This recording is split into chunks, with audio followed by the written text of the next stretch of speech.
Chapter 4: Awakening the Others. The dim lighting of the ancient warship's stasis chamber cast long shadows across the rows of hibernation pods. Jax felt a knot in his stomach as he watched Alara and Sentinel activate the protocols to awaken the ship's slumbering guardians. The air was thick with the hum of machinery springing to life after a billion years of stillness, and Jax couldn't shake the sense that he was trespassing in a place not meant for him. "There's no going back now," Alara said, her voice steady but low. She moved with purpose, her hands deftly operating the interface panels. The glow of the displays illuminated her face, which was etched with a mix of determination and apprehension. "The others will need time to adjust. A billion years is a long time to sleep." Jax nodded, though he didn't feel particularly confident.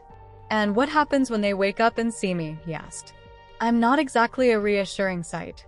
Alara glanced at him, her expression softening. "You'll be fine. Besides, you're the one who woke me up, and I didn't freak out. That has to count for something." Sentinel's shimmering form materialized nearby, its regal presence commanding attention.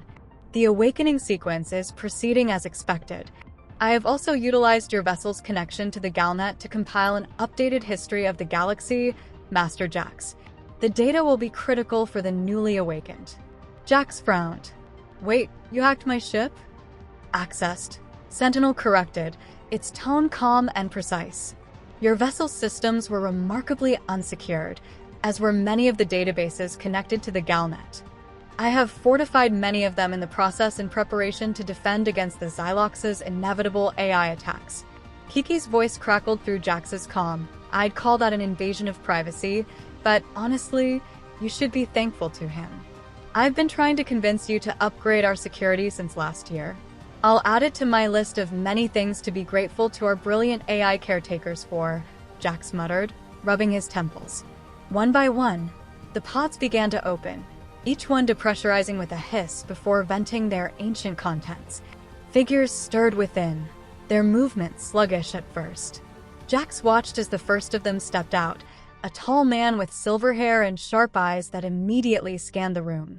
His gaze settled on Alara, and a flicker of recognition crossed his face. "Commander Alara," he said, his voice hoarse but strong. "What's the situation?" Alara inclined her head in acknowledgement. "Major Rin, it's good to see you. The situation is dire. We'll need everyone ready to mobilize." Rin's eyes shifted to Jax, and his brow furrowed. "And who is this?" "Jax," Alara said quickly. "A scavenger who found this ship and woke me. He's an ally." "Ally might be a strong word," Jax interjected nervously. "Let's just say I'm trying not to get killed." Rin's stern expression didn't waver, but he nodded curtly. "Understood. We'll reserve judgment for now." As more humans emerged from their pods, the chamber grew busier. Sentinel distributed the galactic history it had compiled to each of the human leaders, and clusters of newly awakened soldiers and officials huddled together, discussing and analyzing the data. The reactions ranged from disbelief, to anger, to grim acceptance. Jax hovered at the edges, feeling out of place among these towering figures of history. Alara eventually joined him, her expression unreadable. "They're adjusting faster than I expected," she said. "Adjusting?" Jax repeated. "They look like they're ready to declare war on the entire galaxy." Alara gave a small, humorless laugh. "That's what they were trained for. But they'll listen to reason. Eventually." Nearby, a soldier's voice rose above the murmur. "And what is this new full-sense dive social media Sentinel keeps referencing? It sounds more like a weapon of mass distraction than something people do for entertainment." "It is," Kiki chimed in dryly through Jax's calm, though not the fun kind. Jax snorted, earning a curious glance from one of the humans. He quickly coughed to cover it up. As the hours passed, more of the human leadership joined the discussion. Alara and Rin joined the group, a mix of military tacticians, scientists, and diplomats. They spoke in hushed tones, their discussion punctuated by sharp gestures and furrowed brows. Jax stayed on the periphery, answering questions when asked while the translation software in his visor struggled to keep up. "Alliance with the Korath is non-negotiable," one woman said firmly. "Their fleet is crucial." The software translated her statement into, "We need the Korath." Their noodles are essential. Jax blinked, his brow furrowing. Noodles, he muttered under his breath. What? Alara asked, glancing over at him. Nothing. Just my translator's acting up again. Despite the occasional comedic mistranslation, the gravity of the conversation was impossible to ignore. The humans were formulating a plan to unite the fractured galaxy, a task that seemed as impossible as defeating the Xylox itself. Jax's chest tightened as he realized just how much hinged on this ancient crew's ability to inspire trust among species that had spent eons at each other's throats.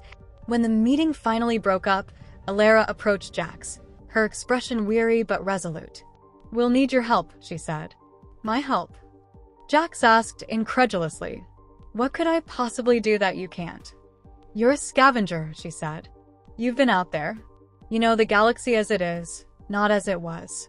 We need that perspective. And..." She hesitated. "You're not one of us. That might help convince the others to trust us."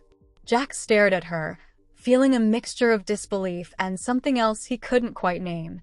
Finally, he sighed. "All right. But if this goes south, I reserve the right to say, 'I told you so.'" Alara gave him a small smile.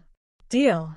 As Sentinel prepared the ship for departure, Jax couldn't shake the feeling that he was stepping into a role far larger than he'd ever imagined for himself.